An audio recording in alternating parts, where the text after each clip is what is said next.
Welcome to another episode of Sultan Mohsin Sports Zone. In this video, I'll give my intake on a thriller at Anfield with Liverpool beating Chelsea 5-3. Before we get started, please don't forget to subscribe to Sultan Mohsin Sports Zone and give your opinions of the game in the comment section below. So overall in the first half, or overall in the game, I thought that the game was very up and down. I started dreaming at 4-3, but it was not to be. So let's give a detailed match analysis of the game. I personally thought that we started the game very well. We had more of the ball, we had lots of possession obviously, we looked in control, we looked composed as well. We were creating some good chances to score. I think we had a chance in the first 10 minutes. It was a cross from Reece James, which should have been headed in by Mason Mount, or he should have left it for Giroud, which would have put us 1-0 up in the first 10 minutes. But later on, due to poor defending and lack of discipline, goals from Keita, Alexander-Arnold and Wijnaldum put Liverpool 3-0 up. So they grew into the game in the last 15-20 minutes and created many chances to score, but they looked average after they took control.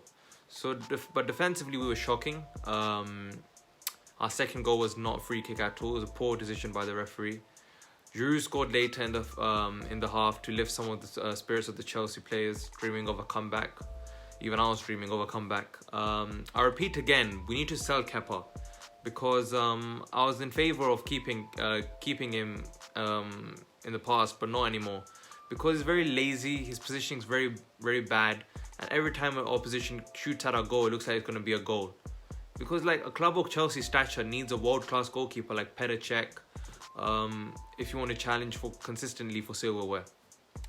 So in the second half, we started slowly and conceded another poor goal.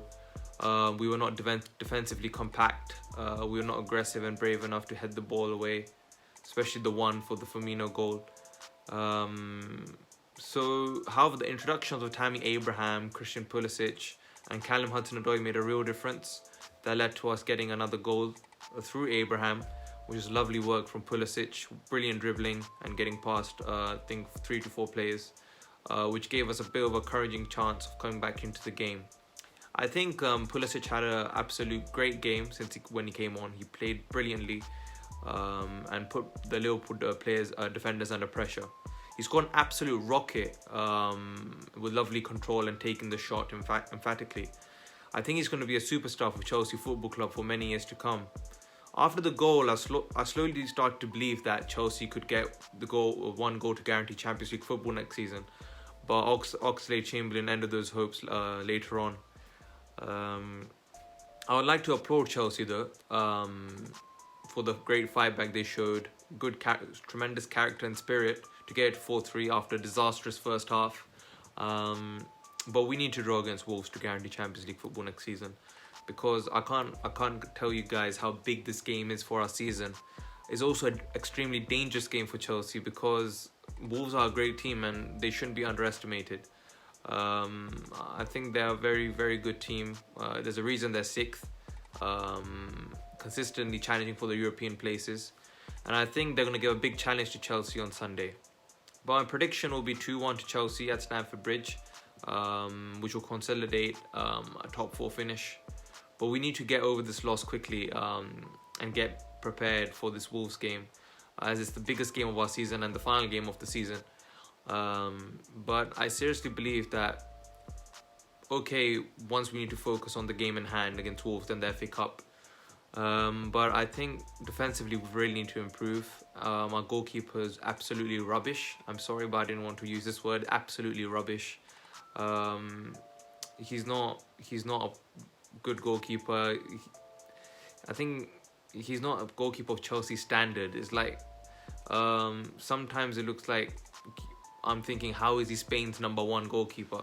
But the thing is, David De Gea and Kepa are going through the same patch, but I think Kepa's actually having a very run of bad form throughout the season, and he's been lucky that he's been given chances, and we don't have a strong and competitive number 2 who could actually put him under pressure for his place.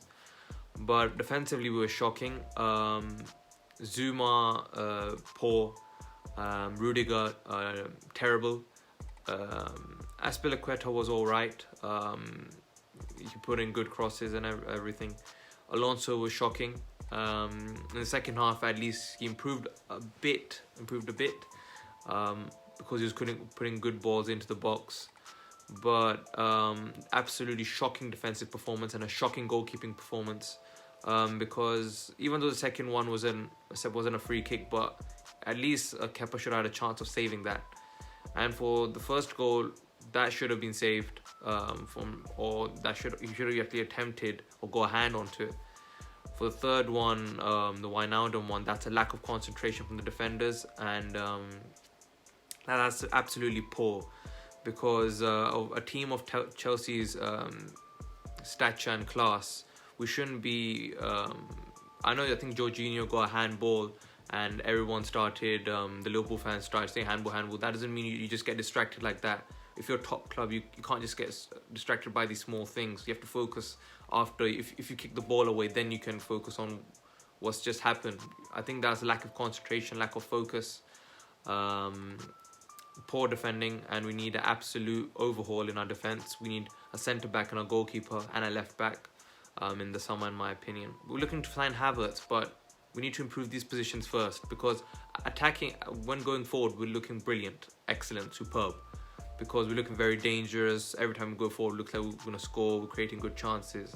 But at the back, if you don't have a good defence and goalkeeper, you can't challenge for silverware and become a big team. Like, as you've seen with Liverpool,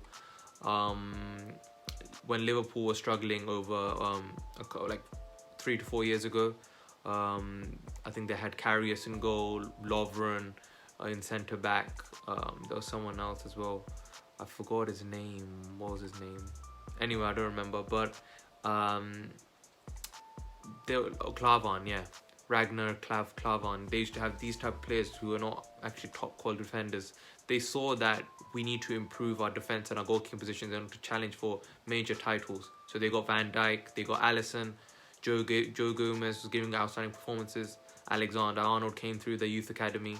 Andrew Robertson turned into a bargain signing and developed into a world-class left-back. This is how you develop a team.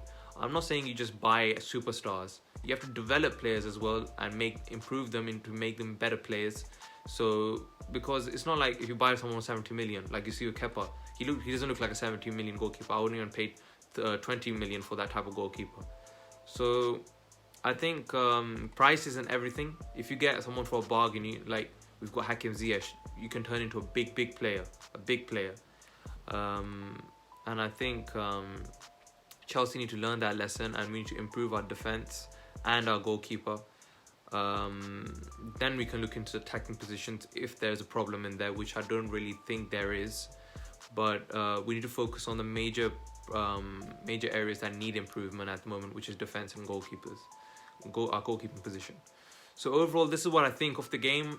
Obviously, I'm not in a very good mood because Chelsea we had a chance of guaranteeing Champions League football today, but we didn't take that chance. The defensive performance after Man United got me a bit of encouragement, but that's why I'm saying inconsistency doesn't guarantee you trophies, doesn't get you trophies. I mean, you can't just win, lose. You have to go in a run, which builds your confidence and your morale as a team. But overall, this is what I thought of the game. Please let me know what you guys thought of the game. Who played well, who didn't, and what changes should Chelsea do for the final game of the season against Wolves. So thank you for watching this video. Please subscribe to my channel and give your opinions in the comment section below. Thank you guys.